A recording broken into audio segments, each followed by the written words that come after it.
तर अजित पवार यांच्या राष्ट्रवादीचे आमदार सुनील शेळके यांनी या सगळ्या संदर्भात नेमकं काय म्हटलंय आपण बघूया।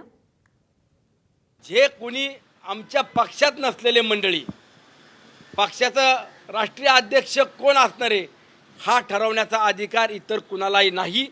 उद्याच्या काळामध्ये सर्वस्वी अधिकार पक्षाचा राष्ट्रीय अध्यक्ष कोण असेल, पक्षाच्या जबाबदाऱ्या घेत असताना कुणाला कुठल्या भागातली विभागातली जबाबदारी दिली पाहिजे, विधिमंडळाचं कामकाज करत असताना कुणाला विधिमंडळामध्ये मंत्रिमंडळामध्ये समाविष्ट करायचे, कुणाला वेगळ्या जबाबदाऱ्या द्यायच्यात, हा सर्वस्वी अधिकार हा सुनित्रा वहिनी अजितदादा पवारांचाच असेल।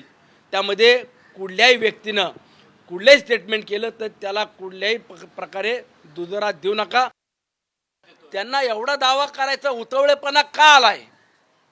एवढा उतवळेपणा आजच का? ज्या वेळेला दादा हयातीत होते, दादांना तुम्ही कधी कुणी चांगल्या पद्धतीनं पाहिलं? कुणी का दादांना तुम्ही महाराष्ट्र सुद्धा तुम्ही पक्षाचा अध्यक्ष करून नाही पाहिले? मुख्यमंत्री म्हणून दादांचं स्वप्न तुम्ही पूर्ण करण्याकरता का नाही एकवटले? ठीक आहे, आज मला त्याच्यात जाऊ नका, माझी विनंती आहे तुम्हाला।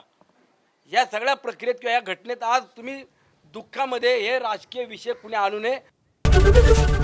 एबीपी माझा, उघडा डोळे बघा नीट।